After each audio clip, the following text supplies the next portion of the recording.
Peace. I was doing a lot of thinking about the word nikah, and they translate it as marriage. And I don't think it is marriage at all. As in the marriage that is done presently in this day and age, when you will date someone for a period of time, and then you will have to get engaged for a period of time, and then you get married. It's a 3-step process. But nikah, according to what I understand from the reading, nikah is a emotional, financial, sexual relationship between an adult male and female. There is no children involved. There is no teenagers involved. It always deals with adults or a young adult, right? Okay. And we'll see, like, in these process of the nikah, there really is no like ceremony, nothing like that. We start with ayat 2:21. God tells Muhammad and his followers, don't tankihu the mushriks until they trust. They are calling to the fire, God calls to the garden. Now, a mushrik is a person who serves more than one God. That's what a mushrik is. They serve more than one God. And these mushriks was trying to divert from God's path. They want to keep these old traditions that was made up by them and their forefathers. Right? So that's why they're told, do not tankihu, do not get into a relationship with a mushrik. Right? Male or female. Now we go to 2:33. Before 2:30. Oh, these ayahs, I'm just paraphrasing. I'm not quoting them verbatim. I'm just telling you what's going on. 2:30. Then if he lets her go, talaq, if he lets her go, she's not lawful to him until she tankiha a mate other than him. So these people had no type of guidance when it comes to relationships and stuff like that. They just been going. The woman was treated. Women didn't have no rights in that society. So God is setting up how to go about a proper relationship in society according to God's commands. Okay. Now we go to 2:35. This is talking about when a man has feelings for a widow. But up in 2:34, God says if a man dies and leaves behind a woman, a wife, she has to wait for like 4 months or something like that. You can read it yourself. When a man has feelings for a widow, he can't uqdata al-nikahi. He can't uqdata al-nikahi. Now, uqdata, this word is what the traditional Muslim took it from being an agreement, a pact, an oath, or solemn oath, or whatever. They took that and changed it to theology. So they call it aqidah, right? Aqidah is like their whole theology about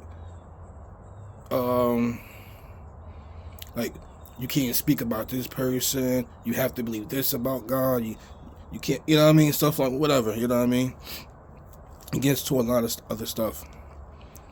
But they took that word and changed it into a whole different concept, right? So God says when a man has feelings for a widow, he can't agree to nikah until the time period mandated for her is over. Now, We go to 2:36. This is in relation to 2:37. The word nikah is not in 2:36, but it's in 2:37. But in 2:36, they can't let their women go. I mean, they can let their women go to lock them before they sexually touch them and giving them the obligation. You know what I mean? They gotta give them money because women wasn't like financially independent like that, right? So God, and now 2:37. If 2:36 happens, if they talak before the touching and the giving of the obligation, then he gives God says to give her half of the obligation, unless she forgoes it, unless she says, "Nah, you just don't give me nothing," or her father, for example, whose hand is the uqdatu al-nikahi, the nikah agreement, can't forego it, right? Then we go skip to ayat 4:3. 4 is normally the 2 and the 4 stuff is what they call surah. I don't call it a surah. A surah is not a chapter. So I'm not going to say surah 2 and then a number, or surah 4 and number. I'm saying ayat because it's all ayats. The whole Quran is an ayat. You know what I mean? So in 4:3, a man who is taking care of a fatherless child, and that if he thinks he can't be just with the child's, property or whatever, then God says they can enkihu 2, 3, or 4 women. You know what I mean? That they make it suitable. You know what I mean? But if he thinks he can't be just with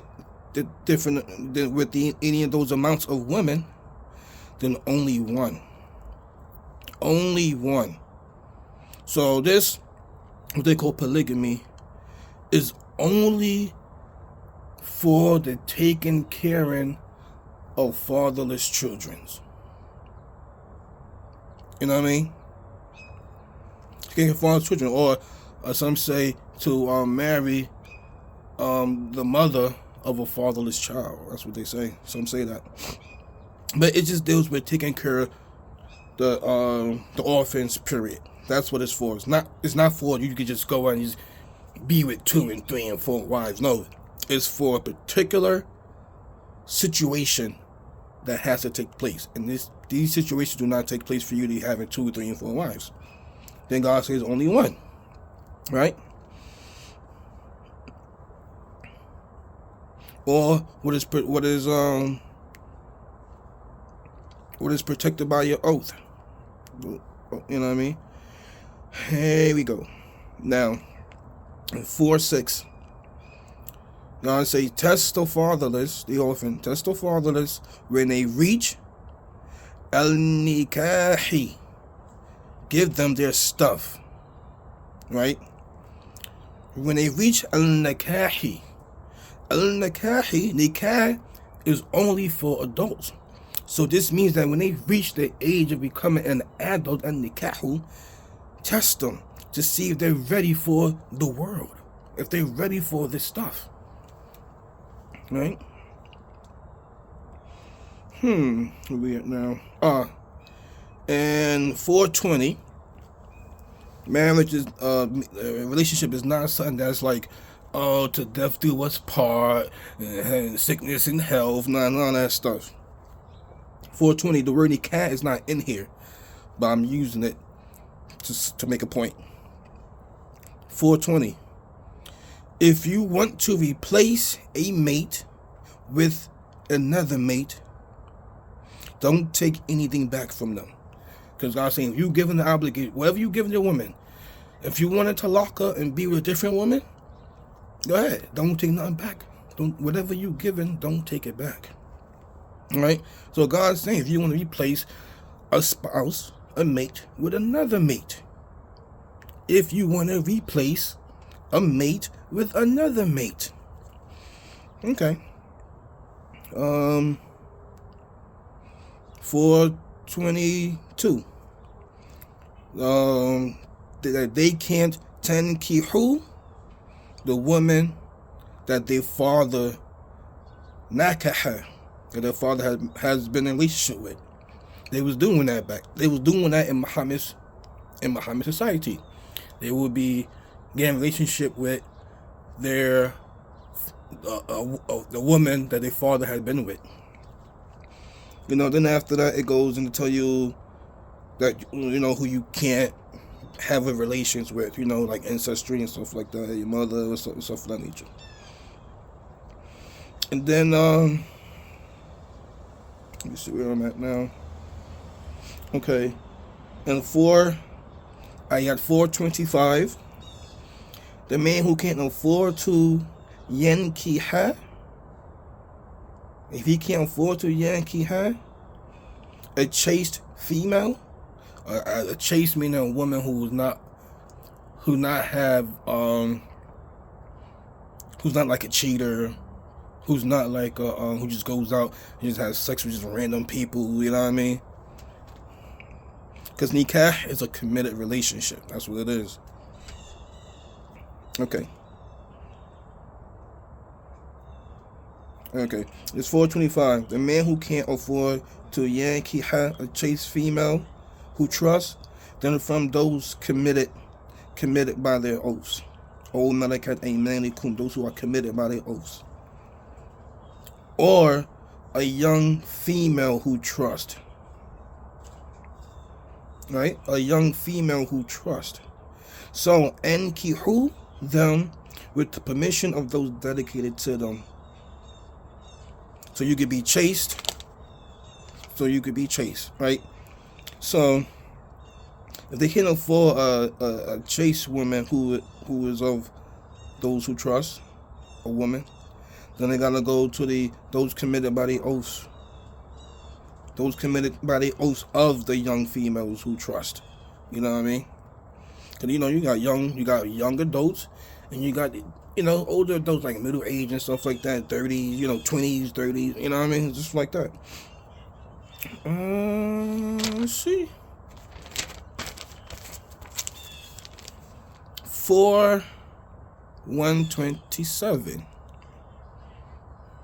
Muhammad followers asked him about women. God gave them a ruling about the fatherless, the orphan women who they went to. It says orphan woman, fatherless woman. The word there is nisa.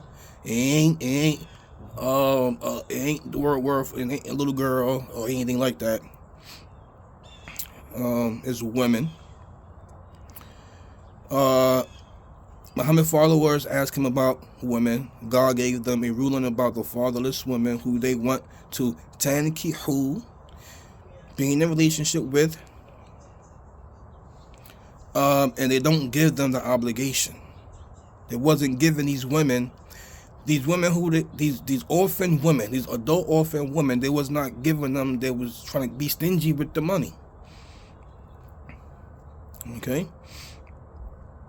5:5, the word nikah is here, but when I say this because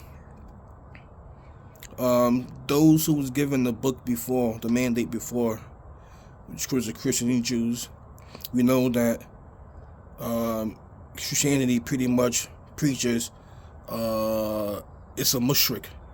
It preaches shirk, which is serving more than one God. 5:5, God was telling Muhammad and his followers that to chase trusting females and the chase females of those given the mandate are lawful for them, as long as they get their dowries, and to be chaste and not fornicators or being secret lovers, right? So at one point they was told to don't be friendly, don't be allies with the Christians and the Jews, because they help each other and the mistreatment of Muhammad and his followers, right? So, but now they're told they can mingle with them and stuff like that, right? Okie dokie. Okay. Now we go down to 24:3. They will call it Surah 24. They would say verse 3. But it's ayat 24:3. It says, for any man or woman who's a cheater can only yankihu, a cheater or a mushrik. Right? Because God told them in 2:21, do not nikahu the mushriks. Right? Now we go to 24:32. God is telling them to ankihu the single male and female servants that make things right. Like get them in relationships, right? Then it says in 24:33, who don't got the means to nikah should wait until God enriches them. Now these people, they ain't got the means to support this relationship. And then we go to 28:27. The father of two daughters, unkiha one of them to Moses if he worked for him for some years. Right? He had, the contract, the nikihu was in, in his hands. There was no, there's no, start dating, then you get engaged. There's no, relationship with my daughter, you work for me, boom. That's it. It's just a relationship between two adults. You don't have to go through a process. Sometimes this whole divorce process here it's crooked. People if the man don't want to sign the papers, you be married forever, and legally you can't even be in a relationship with somebody else. It doesn't make any sense. Okie dokie, where I'm at. In 33:53, Muhammad's followers is told they can't tankihu any of his mates when he dies. Now, they can't nikah a mushrik is time restricted for them, for that instant, because what's been going on, as you can see, they was allowed to be mingled with the Christians and Jews afterwards.